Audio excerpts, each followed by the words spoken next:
মাওয়াস chronicle থেকে আমি সাথে আছি মাওয়া।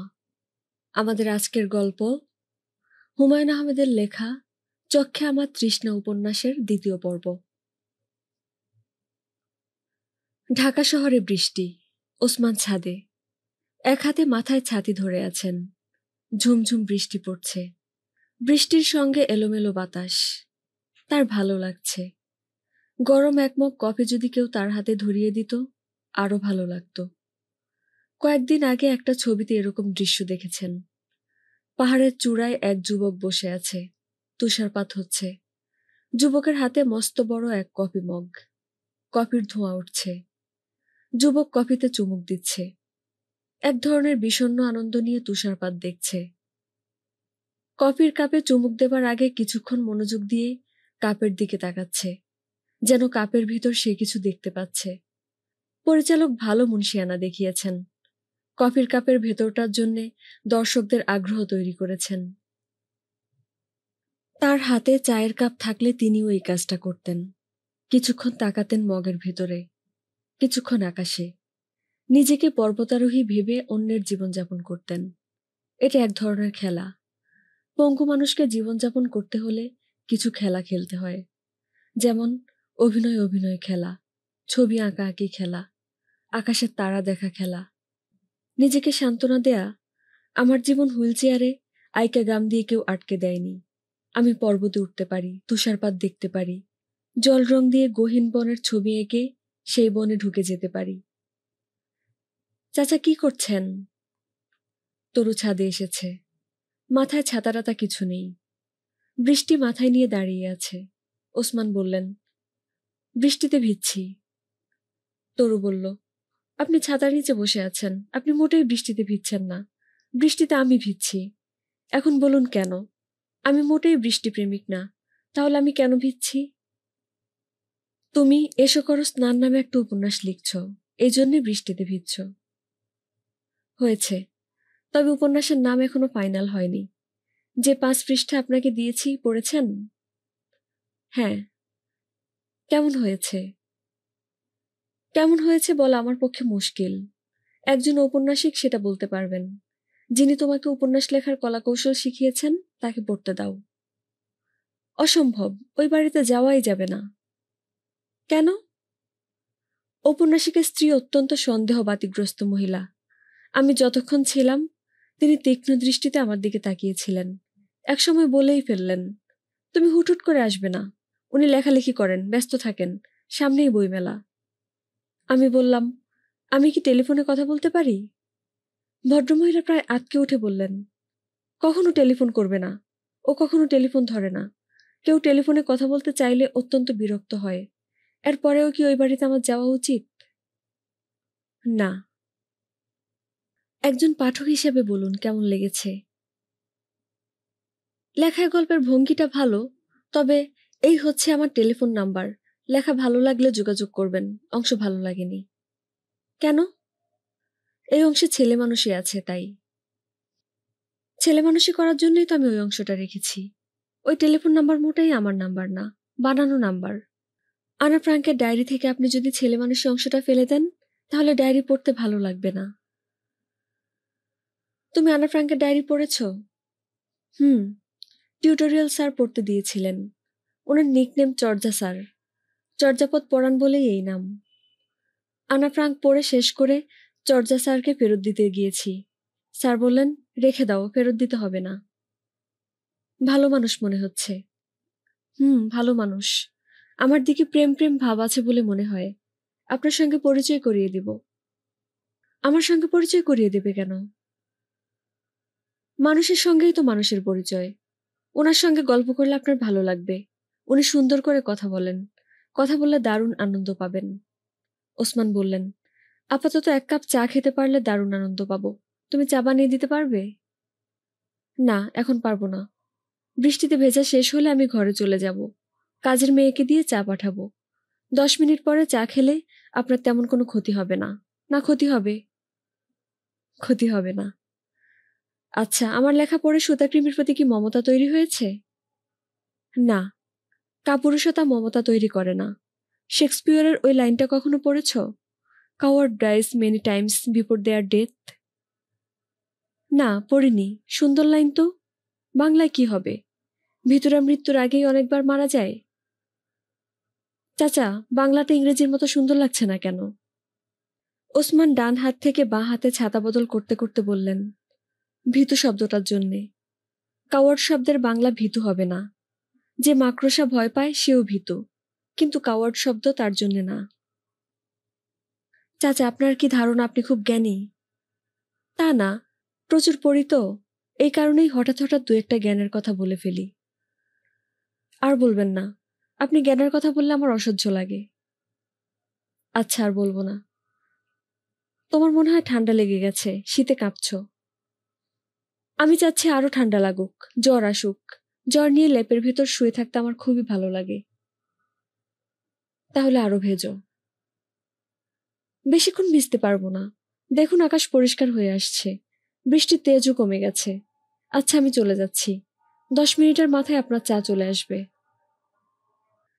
তরু শীতে কাঁপতে কাঁপতে নিচে নেমে গেল। মনে হয় বৃষ্টিটা তরুর জন্যই এসেছিল।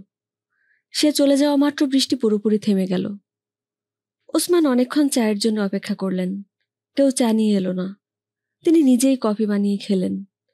বৃষ্টির কারণে রুটিন খানিকটা এলোমেলো হয়ে গেল। রুটিন মতো এখন ছবি আঁকার কথা। ছবি আঁকতে ইচ্ছা করছে না। লেপ গায়ে দিয়ে বিছানায় গড়াগড়ি করতে ইচ্ছা করছে। তরুর কথা মাথায় ঢুকে গেছে। একে বলে সিম্প্যাথেটিক রিয়েকশন। তরু চাচ্ছিল তার জ্বর আসুক, সে লেপ গায়ে দিয়ে শুয়ে থাকবে। তিনিও তাই চাচ্ছেন। তরুকে নিয়ে তার কোনো সমস্যা তৈরি হয়েছে কিনা কে জানে। সন্ধ্যা নাগাদ সত্যি সত্যি তার জ্বর এসে গেল। শরীর কাঁপিয়ে জ্বর। ওসমান নিজেকে বিছানায় তুললেন। হুইল চেয়ার থেকে বিছানায় ওঠার প্রক্রিয়া কষ্টকর, অনেক সময় লাগে। পায়ের কাছে রাখা কম্বলে শরীর ঢাকলেন। কম্বলে শীত মানছে না। ল্যাপ হলে ভালো হতো। ল্যাপ ট্রাঙ্কে রাখা। ঘরে থার্মোমিটার আছে। রান্নাঘরে মেডিসিন ক্যাবিনেটে। থার্মোমিটার আনতে হলে আবার বিছানা থেকে হুইল চেয়ারে উঠতে হয়। কি দরকার? সন্ধ্যাবেলা মনিকা আসবে, সেই থার্মোমিটার দিয়ে জ্বর দেখবে। মনিকা এসেছে, জ্বর মেপেছে। তার জ্বর 104.5 ডিগ্রি, কিংবা তার চেয়ে সামান্য বেশি। মনিকা গম্ভীর মুখে তার গা স্পঞ্জ করে দিচ্ছে। মেডিসিন ক্যাবিনেটে প্যারাসিটামল ছিল, প্যারাসিটামল খাইয়েছে।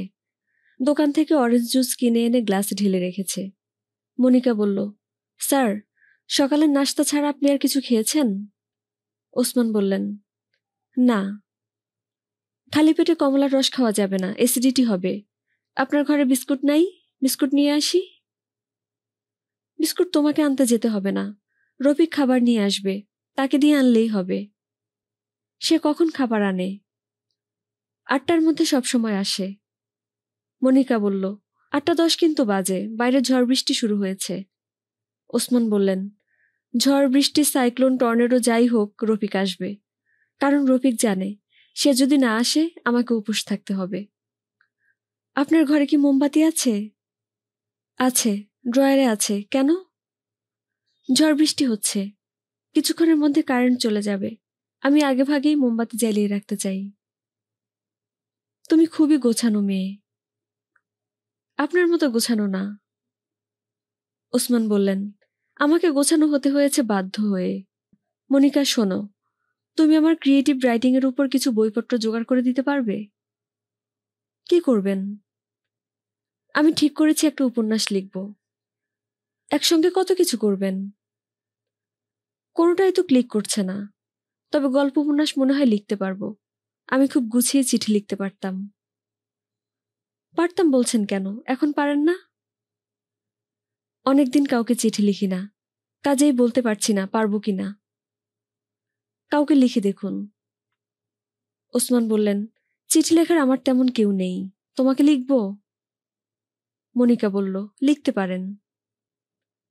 কি লিখব? মনিকা বলল, কি লিখবেন সেটা আপনি জানেন, আমি কিভাবে বলবো? আপনার রফিক কিন্তু এখনো আসেনি।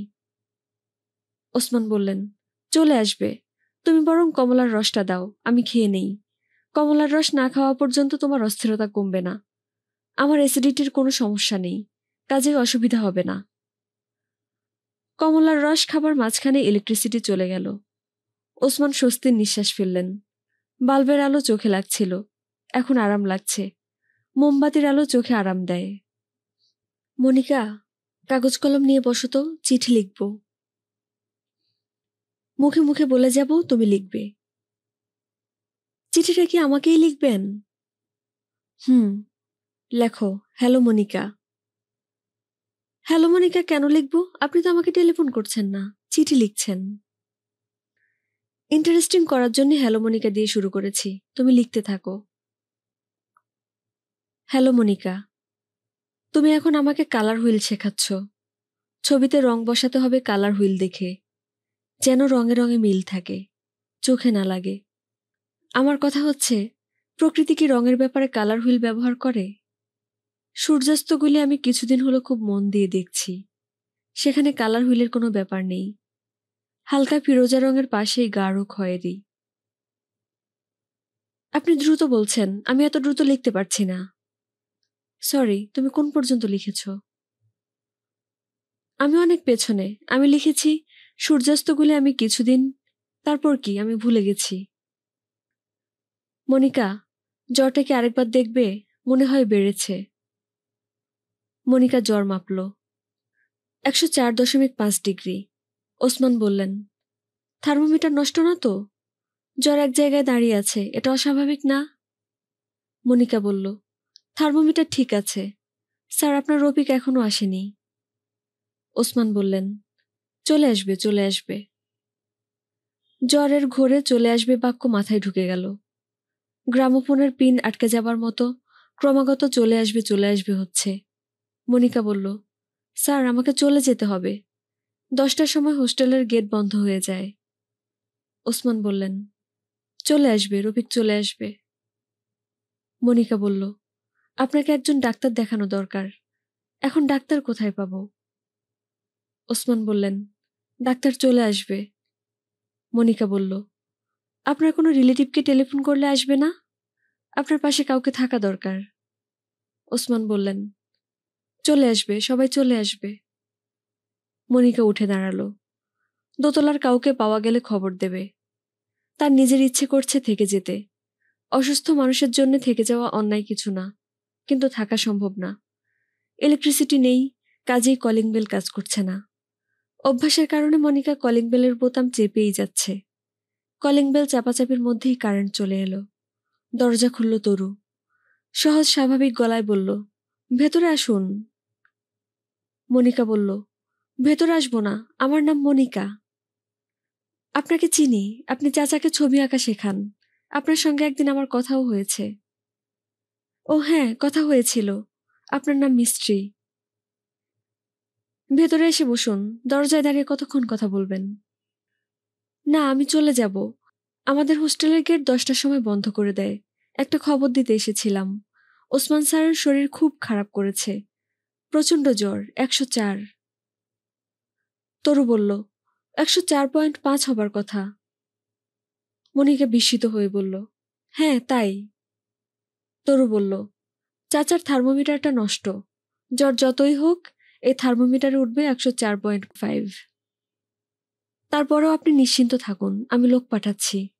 সঞ্জু বলে একটা ছেলে আছে, সে প্রয়োজন হলে রাতে ওনার সঙ্গে থাকবে। মনিকা বলল, থ্যাংক ইউ। আপনার কাছে কি ভালো থার্মোমিটার আছে? আসল জ্বরটা কত দেখতাম। তরু থার্মোমিটার বের করে দিল। মনিকা উঠে গেল ছাদে। ওসমান দেয়ালে হেলান দিয়ে বিছানায় বসে আছেন। রফিক এসেছে, টিফিন ক্যারিয়ারের বাটি সাজাচ্ছে। ওসমান বললেন, তুমি এখনো যাওনি? মনিকা বলল, আপনার জ্বর কি চলে গেছে? ওসমান বললেন, পুরোপুরি যায়নি, তবে যাবো যাবো করছে। আপনার থার্মোমিটারটার যে নষ্ট, সেটা তো বলেননি। থার্মোমিটার ঠিক আছে, তরুর ধারণা নষ্ট, কারণ আমার যখনই জ্বর ওঠে 104.5 উঠে। আশ্চর্য তো। ওসমান বললেন, অনেক ছোটখাটো আশ্চর্য আমাদের চারিদিকে ছড়ানো। আমাদের দূর সম্পর্কের এক খালার নাক দিয়ে রক্ত পড়ে, শুধু বুধবারে পড়ে, অন্য কোনো বারে না। এক ধরনের মেডিকেল মিস্ট্রি ছাড়া আর কি। তুমি দেরি করো না, চলে যাও। রফিক চলে এসেছে, সে রাতে থাকবে। মনিকা বলল, আমাকে 5 মিনিট সময় দিন। 2টা থার্মোমিটার দিয়ে আমি আপনার জ্বর মাপব।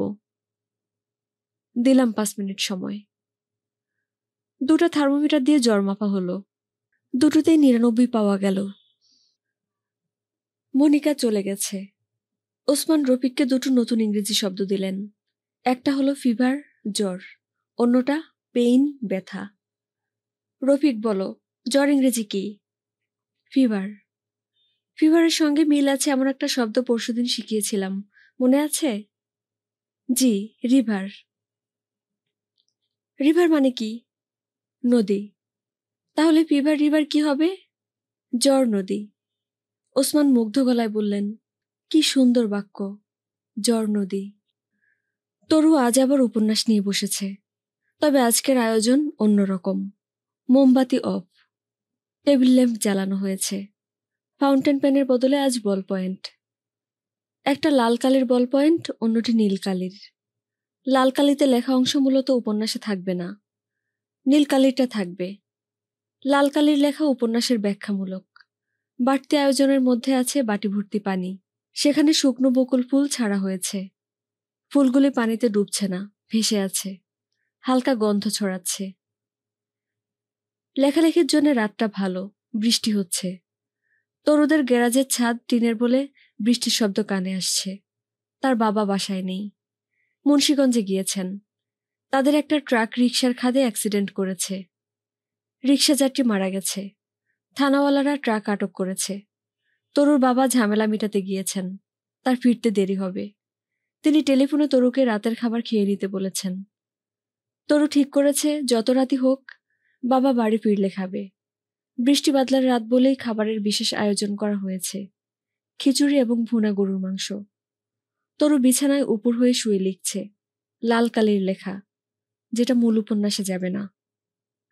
সব উপন্যাসে একটা মূল প্লট থাকে, মূল প্লটকে ঘিরে ছোটখাটো নানান সব প্লট।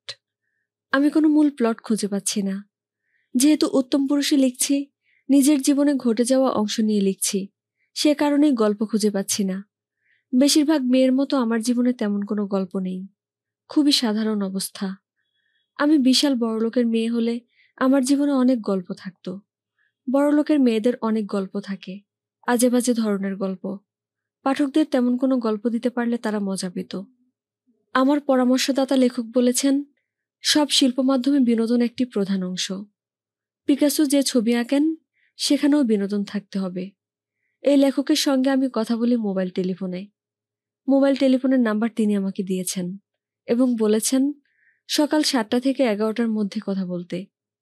আমি চিন্তা করে বের করেছি, এই সময় লেখক পত্নী তার মেয়েকে স্কুলে নিয়ে যান। লেখক সাহেবের ভাবভঙ্গি আমার মোটেই সুবিধার মনে হচ্ছে না। সেদিন আমাকে বললেন, তরু, সাহিত্যের প্রতি তোমার আগ্রহ আমাকে মুগ্ধ করছে। আমি তোমাকে সাহায্য করতে চাই। সাহিত্যের অনেক খুঁটিনাটি বিষয় আছে যা টেলিফোনে ব্যাখ্যা করা যাবে না। আমি বললাম, স্যার বাসায় আসি? না না, বাসায় না, অন্য কোথাও নিরিবিলিতে বসতে হবে। লেখালেখির চাপ যখন খুব বাড়ে তখন আমি একটা হোটেলের রুম ভাড়া করি, সেখানে আসতে পারো। স্যার আপনার তো ডিস্টার্ব হবে। আপনি লেখালেখির জন্য রুম ভাড়া করছেন, সেখানে আমার সঙ্গে বকর বকর করা কি ঠিক হবে? সমস্যা নেই, এক নাগাড়ে লিখতেও তো ভালো লাগে না। সামনের মাসের 15 তারিখ থেকে রুম ভাড়া করব, তুমি টেলিফোন করে চলে এসো। ম্যাডাম রাগ করবেন না তো? রাগ করবে কেন, তুমি তো কাজে আসছো, অকাজে তো আসছো না। তাও ঠিক। টেলিফোনের কথাবার্তার এই পর্যায়ে আমি লেখক স্যারকে পুরোপুরি হকচকিয়ে দেবার জন্য বললাম, স্যার, আলাপ আলোচনায় রাত যদি বেশি হয়ে যায় তাহলে কি রাতে হোটেলে থেকে যেতে পারি? লেখক স্যার কিছুক্ষণ চুপচাপ থেকে বললেন, এই বিষয়ে পরে তোমার সঙ্গে কথা হবে, বলেই টেলিফোন রেখে দিলেন। তারপর থেকে কিছুক্ষণ বিরতি দিয়ে লেখক সাহেবের টেলিফোন আসতে লাগলো। আমি টেলিফোন ধরি না। বুঝতে পারছি ভদ্রলোক আমাকে কিছু বলতে চাচ্ছেন, জরুরি কিছু। আমাকে না পেয়ে অস্থির বোধ করছেন। অস্থিরতা তৈরি করাও একজন লেখকের কাজ। লেখক পাঠকের ভেতর অস্থিরতা তৈরি করবেন। আমি একজন লেখকের ভেতর অস্থিরতা তৈরি করছি, এটাই বা কম কি? লেখক সাহেব একদিন আমাকে বললেন, মেয়েদের মধ্যে বড় লেখক কেন হয় না জানো? আমি বললাম, জানি না। লেখক সাহেব বললেন, তাদের মধ্যে ইনবিল্ট কিছু সুচিন্তা কাজ করে। দৈহিক সম্পর্কের মতো অতি পবিত্র একটা বিষয় তারা এড়িয়ে যেতে চায়। আমি বললাম, স্যার, দৈহিক সম্পর্ক কি পবিত্র? তিনি বললেন, অবশ্যই। এই সম্পর্কের কারণে নতুন একটি প্রাণ সৃষ্টি হয়। যে কারণে একটি প্রাণের সৃষ্টি, সেই কারণ অপবিত্র হবে কেন? আমি বললাম, স্যার, সব ধরনের দৈহিক সম্পর্কই কি পবিত্র? তিনি বললেন, আমি সেরকমই মনে করি। এই কথাটা বলেই লেখক সাহেব কিন্তু ফেঁসে গেলেন, কিংবা বলা যায় তিনি আমার পাতা ফাঁদে পা দিলেন।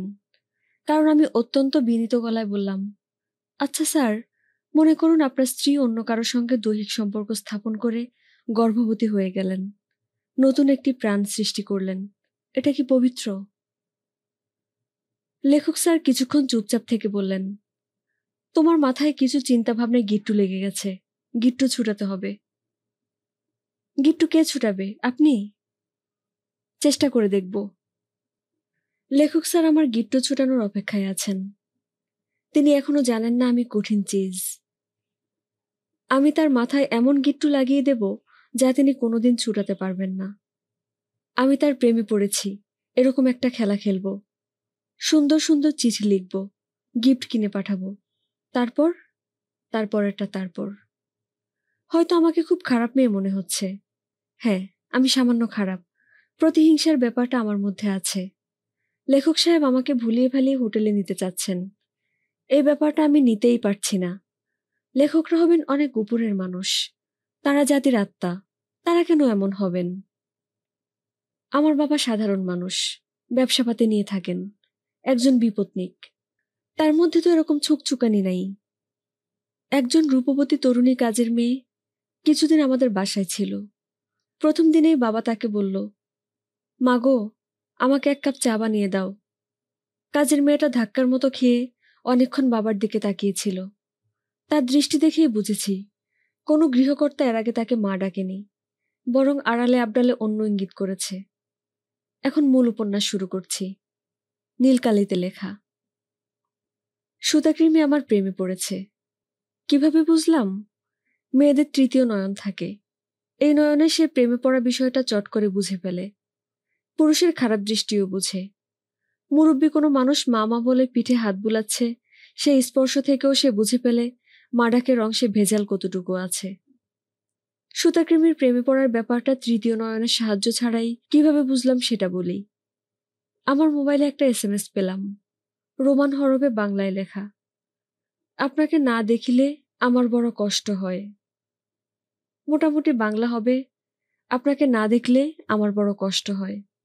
সে যদি লিখত, তোমাকে না দেখলে আমার বড় কষ্ট হয়, তাহলে কিছু রাগঢাক থাকতো। আমার মনে হতো অন্য কেউ পাঠিয়েছে। সুতাকৃমি আমাকে আপনি করে বলে। SMS-এ সে এই কাজই করেছে। আমি তাকে ডেকে পাঠালাম। সে আমার সামনে জড়সড় হয়ে দাঁড়ালো। আমি বললাম, খবর কি? সে বলল, ভালো। আমি বললাম, তুমি কি আমার কাছে ফোনে SMS পাঠিয়েছ? সে বলল, না তো, আমার কোনো মোবাইল টেলিফোন নাই। আমি বললাম, SMS করার জন্য মোবাইল ফোন থাকতে হয় না। কোনো মোবাইলের দোকানে 5 টাকা দিলেই তারা এই কাজটা করতে দেয়। সুতাকৃমি বিড়বিড় করে বলল, আল্লাহর কসম, এই কাজটা আমি করি নাই। আমি বললাম, মনে হচ্ছে আমার ভুল হয়েছে, তুমি যাও। সে প্রায় ছুটে বের হয়ে গেল। যাবার সময় দরজায় বাড়ি খেয়ে মাথা ফুলিয়ে ফেলল। আমি ভালো মেয়ে হলে ব্যাপারটা এখানেই শেষ হয়ে যেত। যেহেতু আমি সামান্য খারাপ মেয়ে, আমি ব্যাপারটা এখানে শেষ হতে দিলাম না। পরদিন তাকে আবার ডেকে পাঠালাম। আমি বললাম, আমার ধারণা তুমি আমার প্রেমে হাবুডুবু খাচ্ছ। ধারণাটা কি ঠিক? সে জবাব দিল না, ভীত চোখে তাকিয়ে রইল। আমি বললাম, প্রেম আমার কাছে খুবই গুরুত্বপূর্ণ বিষয়। সেটা যদি ওয়ান সাইডেড হয়, তাহলে তার গুরুত্ব আরো বেশি। তোমার গভীর প্রেমে সাড়া দেয়া আমার পক্ষে সম্ভব না। তবে তুমি ইচ্ছা করলে একবার আমাকে চুমু খেতে পারো। চাও? সুতাকৃমি ঘামতে শুরু করলো। আমি বললাম, 1 মিনিটের জন্য আমি চোখ বন্ধ করছি। চুমু খেতে চাইলে চুমু খেয়ে বিদায় হও। আমি চোখ বন্ধ করার আগেই সে দৌড়ে পালিয়ে গেল। এবারও সিঁড়িঘরের দরজার সাথে ধাক্কা খেয়ে মাথা ফাটালো। এই পর্যন্ত লিখে তরু হাই তুলল। আজকের মতো লেখা শেষ। আর লিখতে ইচ্ছা করছে না। লেখার শেষ অংশটা বানানো। সুতাকৃমিকে সে চুমু খেতে বলেনি, অসম্ভব একটা বিষয়। উপন্যাসকে ইন্টারেস্টিং করার জন্য লেখা। যা করেছে তা হলো, সে বলেছে, তুমি 1 মিনিটের জন্য আমার হাত ধরতে পারো, বলেই সে তার হাত বাড়িয়েছে। হাত বাড়াতে দেখে সুতাকৃমি দৌড়ে পালিয়েছে, দরজায় বাড়ি খেয়ে মাথা ফাটিয়েছে। আপু, খানা খাবেন না? কাজের মেয়ে সপুরা কখন এসে পেছনে দাঁড়িয়েছে সে জানে না। সপুরা নিঃশব্দে হাঁটে। তারপরেও একজন পেছনে দাঁড়াবে, সে টের পাবে না তা হয় না। একজন লেখকের পর্যবেক্ষণ শক্তি যেমন বেশি থাকবে, তেমনি অনুভব শক্তিও বেশি থাকতে হবে। খানা লাগাবো আপু? তরু বলল। খানার আবার লাগালাগি কি? সুন্দর করে বলবে, টেবিলে খাবার দিব? সপুরা বলল, টেবিলে খাবার দিব? রান্না কি? কই মাছ। আরো গুছিয়ে বলো, কই মাছ কিভাবে রান্না হয়েছে? মটরশুঁটি দিয়ে। আরো গুছিয়ে বলো, ঝোলঝোল করে রান্না নাকি পাতলা করে? সপুরা হেসে ফেলল। তরু বলল, হাসছো কেন? সপুরা বলল, আপনার কথাবার্তা শুনলে মাঝে মধ্যে হাসি আসে। আমার কথাবার্তা শুনে কখনোই তো তোমাকে হাসতে দেখি না, আজ প্রথম দেখলাম। সামনে থেকে যাও, টেবিলে খাবার দাও। টেলিফোন বাজছে। মোবাইল টেলিফোনের অনেক মজার মজার ব্যাপার আছে। রিংটোনে নিজের পছন্দের মিউজিক ছাড়াও কথাবার্তাও ঢুকানো যায়। তরুর মোবাইল যখন বাজে, তখন তরুর গলা শোনা যায়, এই তরু, এই। সে নিজেই নিজেকে ডাকে। এই রিংটোন সে শুধু তার বাবার জন্য রেখেছে, অন্যদের জন্য সাধারণ রিংটোন। তরু টেলিফোন ধরে বলল, বাবা, বাসায় আসবে না? দেরি হবে, ঝামেলায় আছি, তুই খেয়ে নে, আমার জন্য জেগে থাকিস না। আচ্ছা। বড় বড় কই মাছ এনেছিলাম, ঠিকমতো রেঁধেছে কিনা কে জানে। যত্ন করে যে মাছই কিনি ওরা নষ্ট করে ফেলে। ওসমান সাহেবকে 2টা মাছ পাঠিয়ে দিস। আচ্ছা। নিজে নিয়ে যাবি, কাজের মেয়েকে দিয়ে পাঠাবি না, এটা অভদ্রতা। সঞ্জুকে দিয়ে পাঠিয়ে দেই? ঠিক আছে, ভালো কথা মনে করেছিস। সঞ্জুকে একটা মাছ পাঠিয়ে দে, বাজার করার সময় সঙ্গে ছিল। ওদের বাসায় মানুষ 3জন, একটা মাছ পাঠাবো কিভাবে? ওকে বরং এখানে ডেকে খাইয়ে দেই। বুদ্ধি খারাপ না, মা, টেলিফোন রাখি। তরু বলল, বাবা শোনো, যত রাতি হোক আমি জেগে থাকবো। বললাম তো দরকার নাই। তরু বলল, দরকার না থাকলেও জেগে থাকবো। বাবার সঙ্গে কথা শেষ করে সে সঞ্জুকে খবর পাঠালো, রাতে খেতে বলল। 2টা কই মাছ ওসমান সাহেবকে দেয়ার কথা, তার নিজের নিয়ে যাওয়ার কথা। সে সপুরাকে পাঠালো, সঙ্গে ছোট্ট চিঠি। 2টা কই মাছ পাঠালাম, এরা স্বামী স্ত্রী, অর্থাৎ একটি পুরুষ মাছ, একটি মেয়ে মাছ। ইতি তরু। সঞ্জু খেতে বসেছে। তাকে চিন্তিত মনে হচ্ছে। সে চোখ তুলে তাকাচ্ছেও না। সঞ্জু বলল, আমি কই মাছ খাই না। তরু বলল, কেন খাও না? কাঁটা বাছতে পারি না, এই জন্যে খাই না। তরু বলল, আমি কাঁটা বেছে দেই? সঞ্জু ভীত গলায় বলল, না। তরু বলল, তুমি বাচ্চা ছেলে না, আমার সামনে কাঁটা বাছবে এবং খাবে, গলায় কাঁটা লাগলে বলবে। আচ্ছা। সঞ্জু কই মাছের কাঁটা বাছছে। তরু তাকিয়ে আছে। তরু লক্ষ্য করল সঞ্জুর হাত সামান্য কাঁপছে।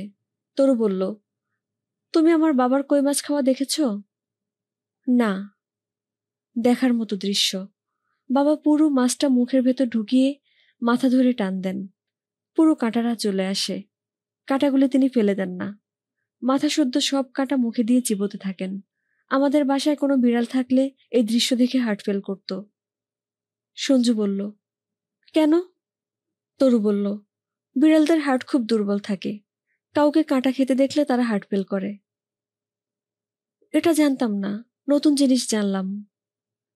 তরু বলল, বোকার অভিনয় আমার সামনে না করলে ভালো হয়। তুমি ঠিকই বুঝেছো আমি কেন বলেছি বিড়াল হার্ট ফেল করতো, বোঝনি? বুঝেছি। বোকা সাজলে কেন? দুলাভাইয়ের সামনে সবসময় বোকা সেজে থাকতে থাকতে এরকম হয়েছে। বোকা সাজায় লাভ কিছু হচ্ছে?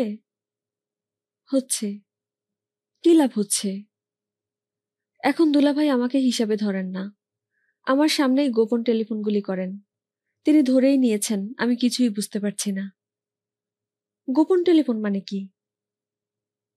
একটা মেয়েকে তিনি প্রায়ই হোটেলে নিয়ে যান। মেয়েটার নাম নীলু। তোমার আপা কিছু জানেন না? না। তুমি তোমার আপাকে কিছু জানাবে না? না, আমিই ব্যবস্থা নিব। কি ব্যবস্থা নিবে ঠিক করেছো, আমাকে বলবে? না। যা করার একা একাই করবে? একা করব না। আমার কিছু আজে বাজে বন্ধু বান্ধব আছে, তারা সাহায্য করবে। আজে বাজে মানে কি? কি ধরনের আজে বাজে? খুবই খারাপ ধরনের। ভিডিওর দোকানে কাজ করে, ফ্যান্সি ডিল খায়। তুমি ওদের সঙ্গে জুটলে কিভাবে? সঞ্জু জবাব দিল না। সে এক মনে খাচ্ছে। তরু বলল, কই মাছ খেতে কেমন লাগছে? ভালো। তোমাদের বাসায় আজ কি রান্না হয়েছে? রান্না হয়নি। কেন? দুলাভাই আপাকে মারধর করেছে, এই জন্য রান্না হয়নি। আমি দুলাভাইয়ের জন্য তেহারি কিনে এনেছি, দুলাভাই তাই খেয়েছেন। তোমার আপা কিছু খাননি? না। আপাকে পেলে একা আরাম করে খাচ্ছ, খারাপ লাগছে না? না। তোমার দুলাভাইকে শিক্ষা দেবার পরিকল্পনায় আমার সাহায্য লাগলে বলবে। সাহায্য লাগবে না, খবিশটাকে আমি ন্যাংটা করে রাস্তায় হাঁটাবো। এইটাই শাস্তি? আরও আছে। আর কি? সেটা আপনাকে বলা যাবে না, যখন হবে তখন দেখবেন। উনি যদি টের পান শাস্তি প্রক্রিয়ায় তুমি যুক্ত, তাহলে কি হবে ভেবে দেখেছ? দুলাভাই টের পাবে না, তার ধারণা আমি মহাগাধা। তুমি মহাগাধা না? এক সময় ছিলাম, এখন না। ফেন্সিডিল খেয়ে বুদ্ধি খুলেছে? আমি ফেন্সিডিল খাই আপনাকে কে বলল? তোমার বন্ধুরা যখন খায় তখন তুমিও খাও। মাঝে মধ্যে খাই। আজ খেয়েছ? সন্ধ্যাবেলা খেয়েছি। কতটুকু খেয়েছ? বেশি ছিল না, 3 বোতল 4 জন ভাগ করে খেয়েছি। আমার জন্য 1 বোতল নিয়ে এসো, খেয়ে দেখব। সঞ্জু খাওয়া বন্ধ করে চোখ তুলে তাকালো। তরু বলল, ছেলেরা নেশা করলে মেয়েরাও করতে পারে, পারে না? না। না কেন? তোমরা দুনিয়ার হুজ্জত করবে আর চাইবে বাড়ির মেয়েরা মাথায় ঘোমটা দিয়ে থাকবে, তসবি টানবে, তা কি ঠিক? অবশ্যই আমাকে 1 বোতল ফেন্সিডিল এনে দেবে। আচ্ছা।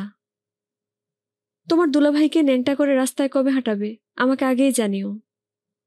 সঞ্জু কিছু বলল না। সে একদৃষ্টিতে তাকিয়ে আছে। তার চোখ মুখ কঠিন। তার ভঙ্গি দেখে মনে হচ্ছে সে কিছু বলতে চায়, কিন্তু বলতে পারছে না। সকাল 10টা। তরু বসে আছে। ওসমান তরুর উপন্যাস পড়ছেন। মন দিয়ে পড়ছেন বলেই মনে হচ্ছে। তিনি বসে আছেন হুইল চেয়ারে। তরু বসেছে তার পাশেই বেতের চেয়ারে। সে ক্রমাগত পা দুলাচ্ছে। মাঝে মাঝে পা লেগে যাচ্ছে হুইল চেয়ারে। ওসমান তাকাচ্ছেন তরুর দিকে। তরু সরু গলায় বলছে, সরি। কিছুক্ষণ পর তরু কাজটা আবার করছে। এতে মনে হতে পারে হুইল চেয়ারে পা লাগানোর কাজটা তরু ইচ্ছে করেই করছে। জানালা গলে রোদ এসে ঢুকেছে ঘরে। বাতাসে খোলা পর্দা কাঁপছে বলে রোদের পাশে ছায়া কাঁপছে। তরুর দৃষ্টি রোদের দিকে। তার কাছে মনে হচ্ছে ছায়া স্থির হয়ে আছে, রোদ কাঁপছে। ট্রেনে কোথাও যাবার সময় তার এরকম মনে হয়। পাশাপাশি 2টা ট্রেন, তাদেরটা থেমে আছে, পাশেরটা চলতে শুরু করেছে। তরুর মনে হয় তাদেরটাই চলছে, পাশেরটা স্থির। ওসমান বললেন, তরু, উপন্যাস যতটুকু লিখেছ পড়েছি, মিথ্যা অংশগুলি ভালো হয়নি। তরু অবাক হয়ে বলল, কোন অংশগুলি মিথ্যা? ওসমান বললেন, এই যেমন তুমি বললে 1 মিনিট সময় দিলাম, চুমু খেতে চাইলে খেতে পারো। কি করে বুঝলেন মিথ্যা? সত্যিও তো হতে পারে। তুমি যখন মিথ্যা কথা লিখো তখন হাতের লেখা বদলে যায়, তুমি নিজেই দেখো। তরু বলল, তাই তো দেখছি। ঠিক আছে, মিথ্যা লিখেছি, ভালো করেছি। লেখকরা যা লেখেন সবই সত্যি। ওসমান বললেন, যারা সত্যিকার লেখক তাদের মাথায় একটা কনভার্টার থাকে। মিথ্যাগুলি তারা কনভার্টারে ঢুকান, সেখানে তারা সত্যি হয়ে বের হয়ে আসে। সত্যিকার লেখকদের কোনো কথাই মিথ্যা না, ভুয়া লেখকদের সত্যিটাও মিথ্যা। তরু পা নাচানো বন্ধ করল। রোদের খেলাটাও সে এখন আর দেখছে না। ওসমান বললেন, কথা শুনে মেজাজ খারাপ হচ্ছে? হুম। ওসমান বললেন, মেজাজ খারাপ যখন হচ্ছেই তখন আরেকটু মেজাজ খারাপ করে দেই। তরু বলল, দিন। তোমার লেখায় কোনো প্লট নেই। লেখা পড়ে মনে হয় মাঝি নেই এমন একটা নৌকায় বসে আছো।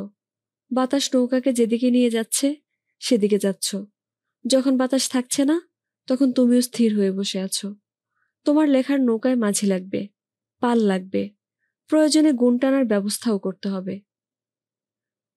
আপনি একটা প্লট দিন, সেই প্লটে লিখব। ওসমান বললেন, আমি নিজেই তোমার উপন্যাসের একটা প্লট হতে পারি।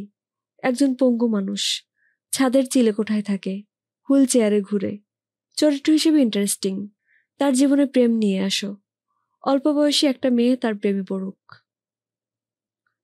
তরু বলল, অল্প বয়সী একটা মেয়ে পঙ্গু লোকের প্রেমে পড়বে কোন দুঃখে? ওসমান বললেন, অল্প বয়সী মেয়ের প্রেম যুক্তি নির্ভর না, আবেগ নির্ভর। লোকটির ডিসএবিলিটি তার চোখে পড়বে না, তার চোখে পড়বে লোকটির মেন্টাল এবিলিটি, লোকটির মানসিক সৌন্দর্য। তরু বলল, আপনার ধারণা আপনার মানসিক সৌন্দর্য তাজমহল টাইপ? তুমি তোমার লেখায় তাই করবে, আমার মানসিক সৌন্দর্য তাজমহল পর্যায়ে নিয়ে যাবে। এটাই তো লেখকের কাজ। লেখক কাদামাটি হাতে নিয়ে অপূর্ব মূর্তি তৈরি করেন। তরু বলল, উপন্যাসের ক্ষেত্রে কি হবে?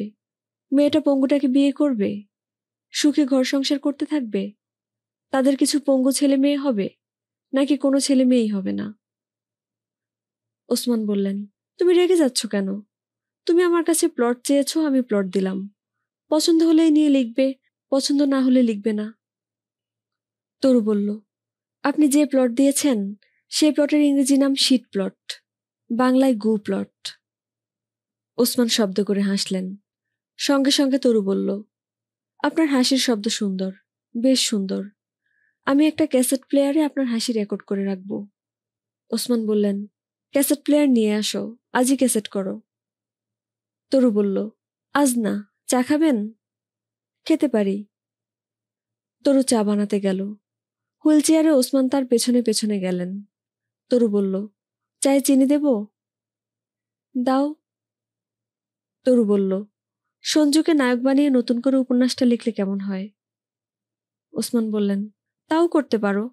সেও কিন্তু পঙ্গু, মানসিকভাবে পঙ্গু, এবং চরিত্র হিসেবে ইন্টারেস্টিং, আমার চেয়েও ইন্টারেস্টিং। আমি ছাদে বন্দি, সে নিজের কাছে বন্দি। তবে তুমি বারবার তার প্রসঙ্গে লিখছ সুতাকৃমি, এটা অরুচিকর। সাহিত্যে রুচির একটা ব্যাপার আছে। তরু বলল, আপনি কি এখানেই চা খাবেন নাকি আমরা ছাদে যাব? চলো ছাদে যাই, রোদে চিরবির করতে করতে চা খাওয়ার আনন্দ আছে। চা নিয়ে একটা চাইনিজ প্রবচন আছে, শুনবে? শুনতে ইচ্ছে করছে না, তারপরেও বলুন। যে খায় চা তার সর্বরোগ না। তরু কিছু বলল না। সে নিঃশব্দে চা খেয়ে যাচ্ছে। সে যেখানে দাঁড়িয়েছে সেখান থেকে সঞ্জুকে দেখা যাচ্ছে। সঞ্জু রাস্তার দিকে তাকিয়ে দাঁড়িয়ে আছে। তার সামনে চাপা ভাঙা এক যুবক, মাথায় চুল নেই, পেটটি বাঁধা। সে পা ফাঁক করে দাঁড়িয়ে আছে এবং একটু পরপর থুথু ফেলছে। এক নাগাড়ে সেই যুবকই কথা বলছে। সঞ্জু শুনে যাচ্ছে। এমন কোনো অস্বাভাবিক দৃশ্য না, কিন্তু তরু সামান্য অস্থির লাগছে। যুবকের বাঁ হাত প্যান্টের পকেটে ঢুকানো, সে একবারও হাত বের করছে না। প্যান্টের পকেটে কি পিস্তল না পেন্সিডিলের বোতল? ছেলেটা মনে হচ্ছে বাঁ হাতি। ডান হাতি ছেলে হলে ডান হাতটা গুরুত্বপূর্ণ কোনো কাজের জন্য পকেটে ঢুকিয়ে রাখত। কি দেখছো তরু? তরু দৃষ্টি ফিরিয়ে নিয়ে বলল, কিছু দেখছি না। আচ্ছা, আপনার কাছে মনিকা নামের যে মেয়েটা আসতো, সে আর আসে না কেন? মেয়েটির বিয়ে হয়ে গেছে। তার স্বামীর পছন্দ না সে বাড়ি বাড়ি গিয়ে ছবি আঁকা শেখায়। আপনার ছবি আঁকা তাহলে বন্ধ? হুম, একে একে আমার সবই বন্ধ হবে। তবে আমি হতাশ না। সাধারণ নিয়ম হচ্ছে একটা দরজা বন্ধ হলে আরেকটা দরজা খোলে। আপনার কোন দরজাটা খুলেছে? এখনো বুঝতে পারছি না, বুঝতে পারলে তোমাকে বলবো। তরু বলল, একটা ডিটেকটিভ উপন্যাস লিখলে কেমন হয়? শার্লক হোমস টাইপ, বাড়িতে খুন হবে, ডিটেকটিভ সূত্র ধরে ধরে খুনিকে বের করে ফেলবেন। মহিলা ডিটেকটিভ? ঠিক ধরেছেন, মহিলা ডিটেকটিভ। খুনটা তোমাদের বাড়িতে হবে? হ্যাঁ, এমন একজন খুন করবে যে সব সন্দেহের ঊর্ধ্বে। সে কে? তরু বলল, মনে করুন আমিই খুন করলাম, আবার আমিই সূত্র ধরে ধরে অপরাধী খুঁজে বের করলাম। ওসমান বললেন, সূত্র ধরে ধরে তোমাকে অপরাধী খুঁজে বের করতে হবে কেন? তুমি তো জানোই কে অপরাধী। তোমার সূত্র খোঁজাটা হাস্যকর হবে না? হবে। ওসমান চায়ের কাপ নামিয়ে সিগারেট ধরাতে ধরাতে বললেন, এক কাজ করো, তোমার বাবাকে ক্রিমিনাল বানাও। তিনি তার 2 স্ত্রীকে খুন করেছেন, কেউ কোনোদিন তা ধরতে পারেনি। তার মেয়ের সূত্র খুঁজে খুঁজে। তরু ওসমানের কথা শেষ হবার আগেই কঠিন গলায় বলল, আপনি একজন সিক পারসন। একজন সিক পারসনের মাথাতেই এ ধরনের গল্প আসে। শারীরিকভাবে যারা পঙ্গু, তারা মানসিকভাবেও পঙ্গু থাকে। ওসমান কিছু বলতে যাচ্ছিলেন, তরু তার আগেই ছাদ থেকে নেমে গেল। সিঁড়ির গোড়ায় তরুর বাবা আব্দুল খালেক দাঁড়িয়ে আছেন। তার হাতে কানকোয় দড়ি দিয়ে বাঁধা 3 ফুট সাইজের একটা জীবন্ত বোয়াল। মাছটা বারবার লেজ এদিক ওদিক করছে। খালেক হাসি মুখে বললেন, এত বড় বোয়াল আগে দেখেছিস? Seen before? তরু বলল, না। এর সারা শরীর ভর্তি চর্বি। বিলের মাছ, ফিশ অব দ্য বিল।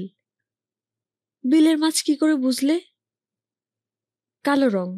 বিলের মাছ কালো হয়, নদীর মাছ হয় সাদা। এই মাছ আজ তুই রাঁধবি, ইউ আর কুকিং। তরু বলল, বাবা, ভুলভাল ইংরেজি বলবে না, শুনতে খুবই খারাপ লাগে। বিলের মাছ আমি রাঁধবো না, মাছটা নষ্ট হবে, আমি রাঁধতে পারি না। কোনো চিন্তা করবি না, আমি ডিরেকশন দেব। তুমি রাঁধতে জানো? অবশ্যই জানি, দিনের পর দিন রেঁধেছি। তুই রান্নার জন্য মেন্টাল প্রিপারেশন নিয়ে নে, আমি মাছ কাটিয়ে আনছি। খালেক মহাব্যস্ত ভঙ্গিতে বের হয়ে গেলেন। তরু সঙ্গে সঙ্গে ছাদে উঠে গেল। ওসমান ঠিক আগের জায়গাতেই আছেন, চোখ বন্ধ করে গায়ে রোদ মাখাচ্ছেন। তরুর পায়ের শব্দে চোখ মেললেন। তরু বলল, আপনি তো সর্ববিদ্যা বিশারদ, মাছ রাঁধতে পারেন? কি মাছ? বোয়াল মাছ। সাইজ কি? বিশাল সাইজ। ওসমান বললেন, বোয়াল মাছের প্রধান সমস্যা তার আষ্টে গন্ধ। অন্য মাছের চেয়ে বোয়াল মাছের আষ্টে গন্ধ বেশি। এই গন্ধ দূর করার জন্যে প্রথমেই সামান্য লবণ এবং লেবু দিয়ে মাছটাকে কষলে আষ্টে গন্ধ বের করে ফেলবে। কয়েকবার গরম পানিতে ধুবে। তারপর, যেহেতু মাছের সাইজ অনেক বড়, মাংসের মশলা কিছু লাগবে। তরু বলল, পুরো রেসিপি বলুন, আজ আমি বোয়াল মাছ রাঁধবো। পাতিলে তেল দিবে। তেল যখন গরম হবে তখন পেঁয়াজ বাটা দিবে। পেঁয়াজ বাটা ভাজা ভাজা হবার পর সামান্য হলুদ, শুকনো মরিচ দেবে। খুব সামান্য জিরা বাটা দিতে পারো, বড় মাছ বলেই জিরা বাটা। সামান্য আদা বাটা। চায়ের চামচে 1 চামচ মেথি দিলে সুন্দর ফ্লেভার হয়। মশলা কষানো হলে পানি দেবে, এরপর মাছ দেবে। কিছুক্ষণের মধ্যেই মাছ সেদ্ধ হয়ে যাবে। তখন ধনেপাতা দিয়ে হাঁড়ির মুখ বন্ধ করে চুলা বন্ধ করে দিতে হবে। লবণ লাগবে না? অবশ্যই লাগবে, তবে বোয়াল মাছ কিছুটা লবণাক্ত, লবণ কম দিতে হবে। এই রান্নাতে যদি জোড়াসাঁকোর ঠাকুরবাড়ির ফ্লেভার দিতে চাও, তাহলে চায়ের চামচে আধা চামচ চিনি দিতে পারো। ঠাকুরবাড়ির মহিলারা ঝাল খাবারে চিনি মেশানো শুরু করেছিলেন। অনেকেই তাদের অনুসরণ করে। আমার মতে চিনি না মেশানোই ভালো, তবে আমি একটা বিশেষ ইনগ্রেডিয়েন্ট দিতে বলবো। যদি দাও, অসাধারণ জিনিস হবে। কি ইনগ্রেডিয়েন্ট? Monosodium glutamate. চাইনিজ খাবারে স্বাদবর্ধক হিসেবে ব্যবহার করা হয়, টেস্টিং সল্ট বলে। তরু বলল, আপনি রান্না শিখলেন কোথায়? ওসমান বললেন, বই পড়ে। যারা বেড়াতে যেতে পারে না তারা ভ্রমণের বই পড়ে, যারা রাঁধতে পারে না তারা রান্নার বই পড়ে। তরু বলল, ভাত ঝরঝরা করার উপায় কি? আমি রান্না করলেই একটার গায়ে একটা ভাত লেগে যায়। ওসমান বললেন, প্রতিটা চাল একটা একটা করে আলাদা সিদ্ধ করবে, তারপর একত্র করে পরিবেশন করবে। ঠাট্টা করলেন? হ্যাঁ। আগের রেসিপিটা কি ঠাট্টা না রিয়েল? আগেরটা রিয়েল। আমি সাধারণত ঠাট্টা করি না। পঙ্গুরা ঠাট্টা তামাশার ব্যাপারে খুব সাবধান। তরুর বাবা আগ্রহ করে বোয়াল মাছ খেলেন এবং বিস্মিত হয়ে বললেন, তুই এত ভালো রান্না কার কাছে শিখেছিস? আমি আমার লাইফে এত ভালো বোয়াল মাছের ঝোল খাই নাই। তরু বলল, বাবা বেশি বেশি কথা হচ্ছে না? খালেক বললেন, বেশি বেশি হচ্ছে না, কম কম হচ্ছে। তোকে গোল্ড মেডেল দেয়া দরকার, রান্নায় স্বর্ণপদক। মেডেলে কি বোয়াল মাছের ছবি আঁকা থাকবে? ঠাট্টা না, আমি সিরিয়াস। সত্যি আমি তোকে একটা গোল্ড মেডেল দেব। তুই কি মাংস রান্না করতে পারিস? খাসির মাংস রান্না করতে পারবি? চেষ্টা করে দেখতে পারি। আচ্ছা বাবা, মায়ের রান্নার হাত কেমন ছিল? খালেক বললেন, সে যা রাঁধত সবই অখাদ্য। সে অখাদ্য রান্না নিয়ে কিছু বললে মুখ ভোঁতা করে রাখত। তরু বলল, তোমার কি তখন ইচ্ছা করতো মুখে বালিশ চাপা দিয়ে মেরে ফেলি? খালেক খাওয়া বন্ধ করে বললেন, এটা কেমন কথা? তরু বলল, কথার কথা বললাম। খালেক বললেন, এটা কি ধরনের কথার কথা? তোর সমস্যাটা কি? কোনো সমস্যা নেই। সমস্যা অবশ্যই আছে। সমস্যা ছাড়া কেউ এ ধরনের কথা বলে না। সরি বাবা। সবসময় সরিতে কাজ হয় না। এমন একটা ভয়ঙ্কর কথা তোর মাথায় এলো কিভাবে? তরু বলল, বাবা আমি একটা ডিটেকটিভ উপন্যাস লিখছি। সেখানে এক ভদ্রলোক তার প্রথম স্ত্রীকে খুন করে দ্বিতীয় বিয়ে করেন, তারপর দ্বিতীয় স্ত্রীকেও খুন করেন। সারাক্ষণ উপন্যাসের প্লট নিয়ে ভাবি তো, এজন্যই মুখ ফসকে বলে ফেলেছি। খালেক কিছুক্ষণ চুপ করে থেকে বললেন, তোর ডিটেকটিভ উপন্যাস লেখার দরকার কি? লেখালেখি হচ্ছে মাথার পোকা। খবরদার মাথায় পোকা ঢুকাবি না। আচ্ছা। একটা কথা বলে খাওয়ার আনন্দটাই নষ্ট করে ফেলেছিস। সরি বাবা। খালেক প্লেট রেখে উঠে পড়লেন। একটা কথা বলে খাওয়ার আনন্দটাই নষ্ট করে ফেলেছিস। সরি বাবা। খালেক প্লেট রেখে উঠে পড়লেন। দ্বিতীয় মাছের পেটিটা তিনি মাত্র নিয়েছেন, এখনো মুখে দেননি। এতে তরুর খুব যে মন খারাপ হলো তাও না। সে নিজে মাছ খেল না। তার গা দিয়ে বোয়াল মাছের বোটকা গন্ধ বের হচ্ছে। সে 1 ঘন্টা সময় নিয়ে গরম পানি দিয়ে গোসল করল। তাতেও গা থেকে বোটকা গন্ধ দূর হলো না। দুপুরে সে কিছুই খেল না। দুপুরে তার ঘুমানোর অভ্যাস নেই। তবে ছুটির দিনে সে কিছুক্ষণ বিছানায় গড়াগড়ি করে। তার মোবাইলে সুডোকু নামের অঙ্কের একটা খেলা আছে। এই খেলাটা খেলে। সুডোকুতে সে ভালোই এক্সপার্ট হয়েছে। জাপানের টোকিওতে প্রতি বছর সুডোকু উৎসব হয়। তার ধারণা, বাংলাদেশ থেকে কেউ তাকে সুডোকু উৎসবে পাঠালে সে প্রাইজ নিয়ে ফিরত। তরু সুডোকু খেলতে খেলতেই ঘুমিয়ে পড়ল। প্রায় সঙ্গে সঙ্গেই স্বপ্ন দেখল। স্বপ্নে ওসমান সাহেব খোলা দরজা দিয়ে তার ঘরে ঢুকেছেন, হেঁটে হেঁটে ঢুকেছেন। তরু বলল, আপনার অসুখ সেরে গেছে? তিনি বললেন, হুম। বোয়াল মাছ রান্না করে পাঠিয়েছিলাম, খেয়েছেন? হুম। খেতে কেমন হয়েছে বললেন না তো? তোমাকে অতি জরুরি একটা কথা বলতে এসেছি, হাতে সময় নেই। স্বপ্নের এই পর্যায়ে দেখা গেল তিনি চক ডাস্টার হাতে ব্ল্যাকবোর্ডের সামনে দাঁড়ানো, গম্ভীর গলায় বক্তৃতা দিচ্ছেন। স্ট্যাটিস্টিক্স বলছে 10.10 ভাগ স্ত্রী স্বামীর হাতে খুন হয়। 3 রকম খুন আছে: ক শ্রেণীর খুন, খ শ্রেণীর খুন এবং গ শ্রেণীর খুন। ক শ্রেণীর খুন অনিচ্ছাকৃত। স্বামীর ধাক্কা খেয়ে স্ত্রী উল্টে পড়ে মাথায় ব্যথা পেলেন, সেখান থেকে রক্তক্ষরণজনিত কারণে মৃত্যু। খ শ্রেণীর খুন ইম্পালসের বশবর্তী হয়ে খুন। হঠাৎ প্রচণ্ড রেগে গিয়ে স্বামী এই কাজটি করেন। রাগ কমে যাবার পর তার দুঃখের সীমা থাকে না, তখন সে নিজেও আত্মহত্যা করতে চায়। গ শ্রেণীর খুন, এরা ঠান্ডা মাথায় একের পর এক খুন করে।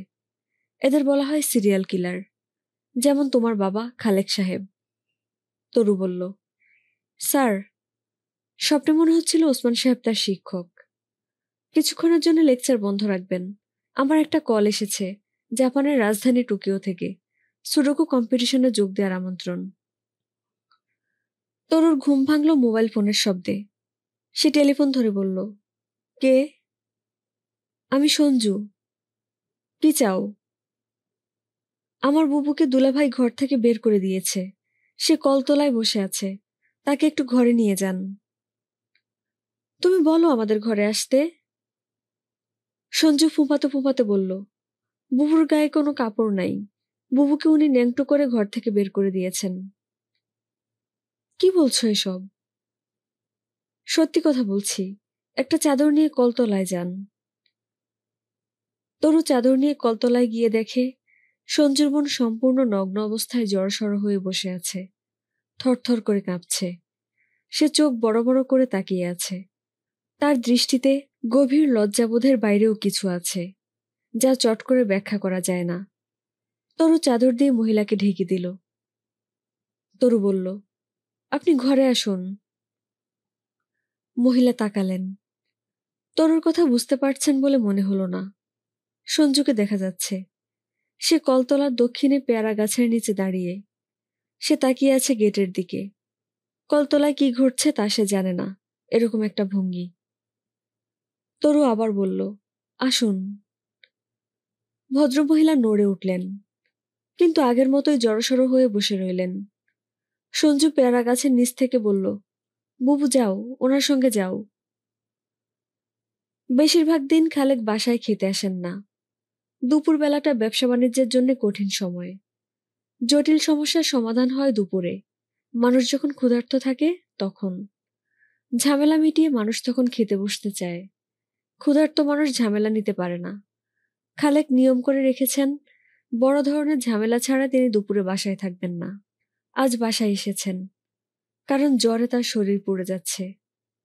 জ্বর উঠেছে কাঠের দোকানে। 100 সিএফটি সেগুন কাঠ কিনতে গিয়েছেন, দরদাম ঠিক করছেন। হঠাৎ তার মাথায় চক্কর দিয়ে উঠল। তিনি ধপ করে বসে পড়লেন। কাঠের দোকানের মালিক আনিস বলল, কি হয়েছে? মাথাটা হঠাৎ চক্কর দিয়ে উঠল। পানি খাবেন? একটু পানি খান। খালেক পানির গ্লাসে চুমুক দিয়ে পানি নামিয়ে রাখতে রাখতে বললেন, পানি তিতা লাগছে। আনিস বলল, বাসায় যান, বাসায় গিয়ে শুয়ে থাকেন। সঙ্গে কি গাড়ি আছে? জি না। গাড়ি দিচ্ছি, আপনাকে বাসায় নামিয়ে দিয়ে আসবে। কাঠ আরেকদিন কিনবেন। খালেক বললেন, কাঠ আজই কিনবো, আমি কাজ ফেলে রাখি না।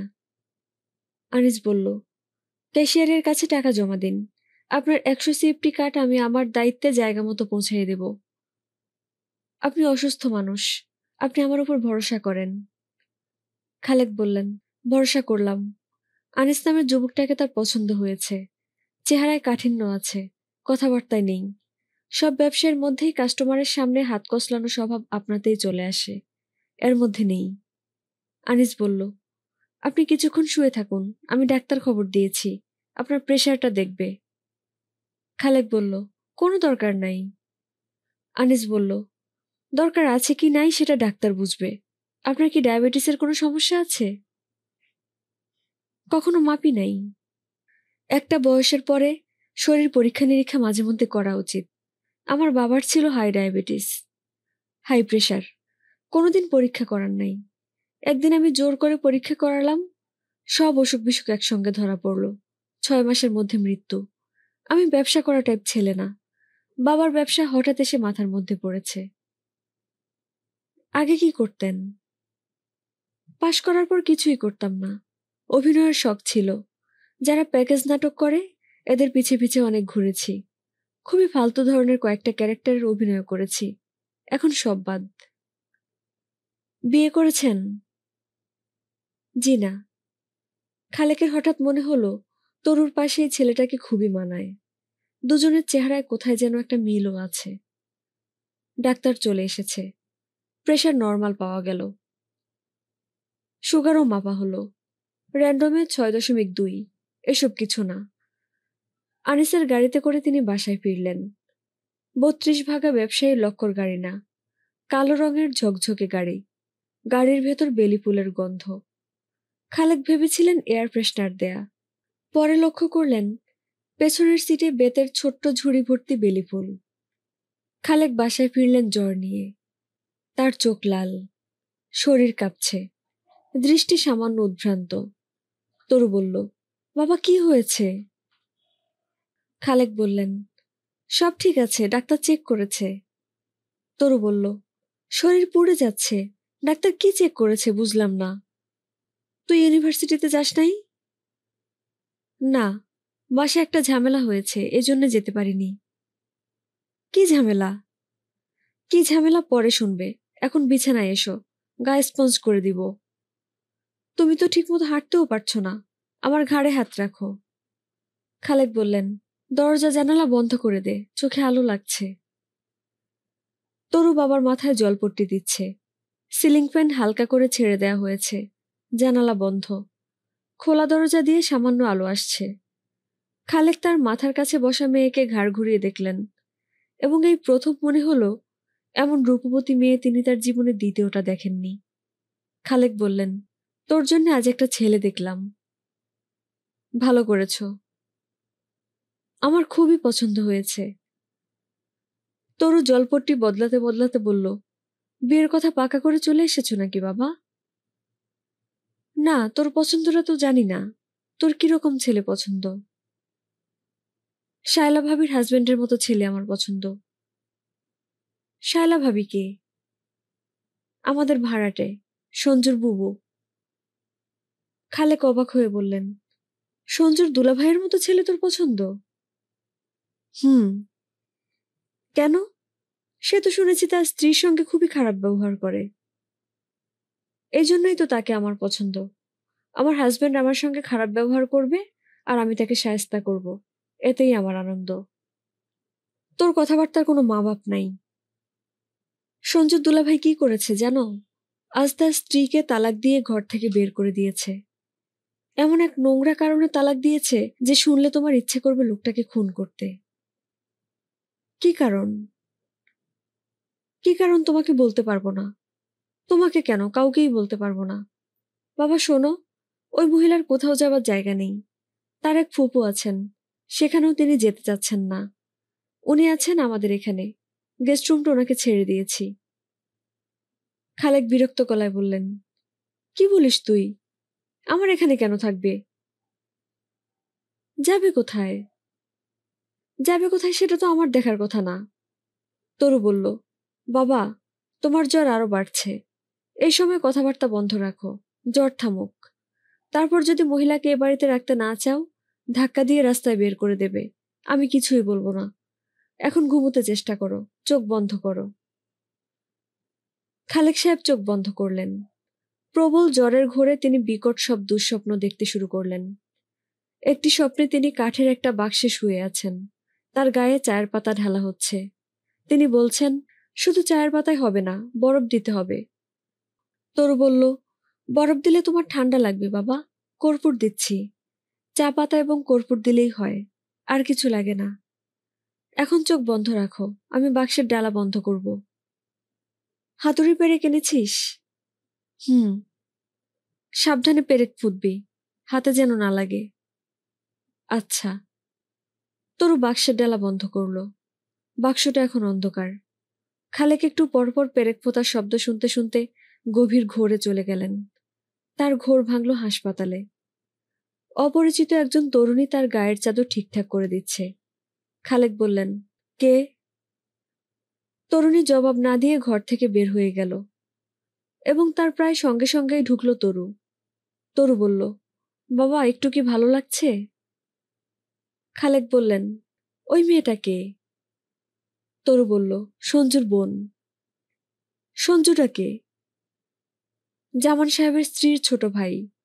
শালা শব্দটা বলতে খারাপ লাগে, তাই স্ত্রীর ছোট ভাই বললাম। খালেক বললেন, জামান সাহেবটা কে? তরু বলল, আমাদের একতলার ভাড়াটে। বাবা, এত কথা বলতে হবে না, রেস্ট নাও। তোমার শরীর যে কতটা খারাপ তুমি জানো না। অজ্ঞান ছিলে 4 ঘন্টা। খালেক বললেন, ওই মহিলা এখানে কি করছে? তরু বলল, সারাক্ষণ তোমার পাশে কাউকে থাকার কথা। আমি একা তো পারি না, উনি মাঝে মাঝে আমাকে সাহায্য করেন। তার নাম কি? শায়লা। বাবা, প্রশ্ন শেষ হয়েছে? এখন চোখ বন্ধ করে ঘুমানোর চেষ্টা করো। খিদে লেগেছে? কিছু খাবে? কমলার রস দেব? না। 1 কাপ দুধ খাবে বাবা, কিংবা চিকেন স্যুপ? চামচে করে স্যুপ দেই, খেতে না পারলে খাবে না। খালেক বললেন, আচ্ছা দে। তরু বড় চামচে করে স্যুপ খালেক সাহেবের মুখে ধরছে। তিনি খাচ্ছেন। খেতে ভালো লাগছে। টক ঝাল স্যুপ, কোনোটাই বেশি না, টকও না ঝালও না। স্যুপ থেকে ধনিয়া পাতার গন্ধ আসছে, গন্ধটাও ভালো লাগছে। স্যুপ কে বানিয়েছে? তুই? না, শায়লা নামের মেয়েটা বানিয়েছে। হুম। খেতে কি ভালো লাগছে বাবা? লাগছে। তোর মাও ভালো স্যুপ বানাতো। এই একটা জিনিসই সে ভালো পারত, এক গাদা ধনেপাতা দিত। তরু ফট করে বলে ফেলল, বাবা, এই মহিলাকে তুমি বিয়ে করে ফেললে তোমার সেবা যত্ন খুব ভালো হবে। উনি খুব সেবা করতে পারেন। খালেক মেয়ের দিকে তাকিয়ে আছেন। তার নিজের মেয়ে এ ধরনের কথা তার বাবাকে বলতে পারে তা তিনি স্বপ্নেও চিন্তা করেননি। তার উচিত এই মুহূর্তে মেয়ের গালে কষে চড় লাগানো। চড় না দিতে পারলেও কঠিন কঠিন কিছু কথা বলা দরকার। কথা বলার সুযোগ হলো না। শায়লা ঘরে ঢুকছে, সঙ্গে ডাক্তার। ডাক্তার ব্লাড প্রেশার দেখার জোগাড় করছে। খালেক অস্বস্তি নিয়ে শায়লার দিকে তাকালেন। মেয়েটা রূপবতী, তবে নাক মোটা।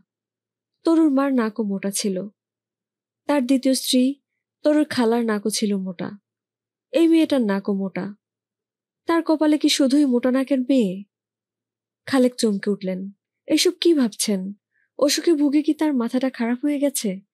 সুস্থ মাথার কেউ তো কখনো এরকম ভাববে না। আমাদের গল্প পাঠের সাথে থাকার জন্য ধন্যবাদ। ভালো লাগলে লাইক, কমেন্ট এবং সাবস্ক্রাইব করতে ভুলবেন না। আমাদের আজকের গল্প ছিল হুমায়ুন আহমেদের লেখা চোখে আমার তৃষ্ণা। আজকে ছিল গল্পটির দ্বিতীয় পর্ব। এর পরবর্তী পর্বটি শুনতে সাবস্ক্রাইব করে পাশে থাকুন। ধন্যবাদ।